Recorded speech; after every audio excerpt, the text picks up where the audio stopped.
Përshëndetje shenja e Luanit, kjo është panorama e interpretimit javor.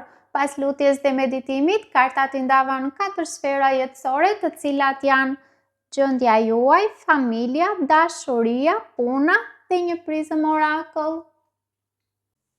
Energjitë e kësaj jave ndodhen në një moment kthese midis vetbesimit dhe rilindjes. Në gjendjen personale, ju po kaloni një fazë tranzicioni nga mbajtja e kontrollit, që është karta e 4 monedhave, drejt hapjes ndaj rrjedhës së universit nëpërmjet rrotës së fatit. Dielli është karta më e fuqishme për ju. Ajo sjell qartësi, pozitivitet dhe rigjenerim. Kjo tregon se do të ndjeni një val energjie të re që do t'ju ndihmojë të rishikoni çfarë keni mbajtur për shumë kohë nën kontroll, që mund të jenë frikërat, stabilitetin, resurset dhe ta shndroni në besim. Karta e 3 kupave thekson mbështetjen sociale. Njerëz që ju duan do të jenë pranë jush me ngrohtësi. Ndoshta një rritje e marrëdhënieve miqësore apo mund të jetë edhe ndonjë festë personale. Kartat këshillojnë mos kini frikë të ndani përjetimet tuaja, të kërkoni ndihmë dhe të tregoni gëzimin hapur. Rrota e fatit tregon se java mund të sjellë një ndryshim të papritur, por për ju ky ndryshim është në drejtim rritjeje. Pra, unë do të thoja përqafoni dritën e diellit dhe mos e frenoni rrjedhën. Kalojmë tek familja. Ky kombinim në familje flet për një transformim të thellë brenda strukturës. 6 të shpatave tregon largim nga tensionet apo distancim emocional që shërben për qetësim. Gjykimi sinjalizon ringjalljen e lidhjeve ose një periudhë faljeje. Dikush mund të kërkojë pajtim ose rikontaktim pas një kohe. Kalorësi i monedhave tregon stabilitet, kujdes ndaj përgjegjësive familjare dhe një person që ju ndihmon në aspektin material apo praktik. Vdekja këtu nuk është ndarje fatale, por shndrrim. Dikush ose diçka në familje ndryshon rrënjësisht mënyrën e funksionimit, duke çuar drejt një kapitulli të ri. Kartat këshillojnë të pranoni ndryshimin me mençuri, mos u kapni pas mënyrave të vjetra të komunikimit. Gjykimi kërkon të dëgjoni me zemër. Do të rilind një ndjenjë më e qëndrueshme, solidariteti, nëse jeni të gatshëm të lini pas mosmarrveshjet. Kalojmë në dashuri. Kjo është fusha ku shpirti juaj po kërkon qetësinë më të madhe. 8 të kupave sinjalizon largim ose nevojë për hapësirë emocionale. Një proces ku ju e kuptoni se diçka nuk ju ushqen më shpirtërisht.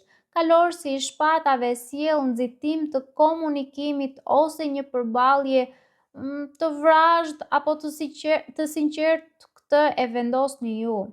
Faqja e monedhave tregon fillim të ri më realist në dashuri, një energji që mëson të dashurojë nga pika zero.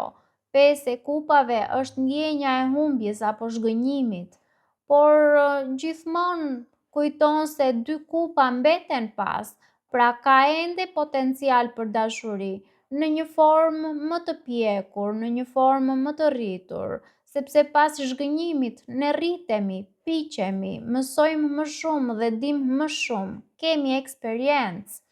Dhe kartat këshillojnë mos u mbyllni në dhimbjet e së shkuarës. 8 të kupave shpesh vë në provë shpirtin për të ecur përpara, qoftë me dikë të ri, qoftë në një version të ri të vetes. Pra, unë do të thoja përgjoni emocionet tuaja me kujdes, por mos u mbani peng nga pendesa. Kjo është java për pastrim emocional dhe për të rregulluar kufijt. Kalojmë tek puna. Një nga kombinimet më të fuqishme të mundshme për fushën profesionale. Asi i monedhave tregon shanse të reja materiale, një projekt, një ofertë, ose një ide që mund të sjellë konkretizim, që mund të jetë konkretizim financiar. Mbreti i shkopinjve përfaqëson vizionin, leadershipin dhe pasionin. Ju do të ndiheni më të fuqizuar për të marrë drejtimin. Mbreti i kupave ju kujton të ruani ekuilibrin emocional duke kombinuar mençurinë me guximin.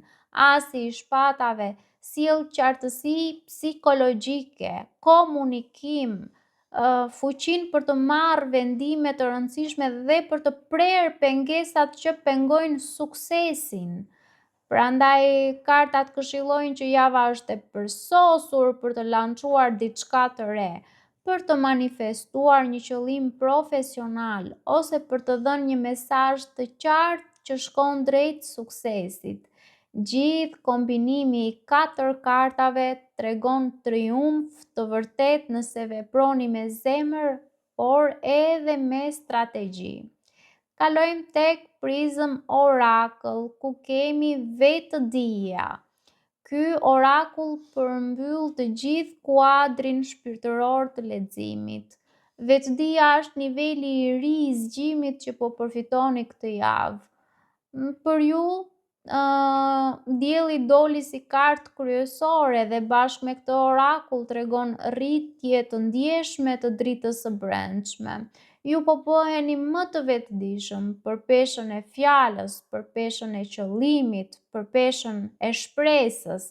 Pra mesazhi i orakullit është mos veproni nga frika apo nga ego, por nga qartësia dhe ndjenjat më të larta. Pra, unë do të thoja që vetëdija transformon çdo situatë në mesim shpirtëror. Paçim!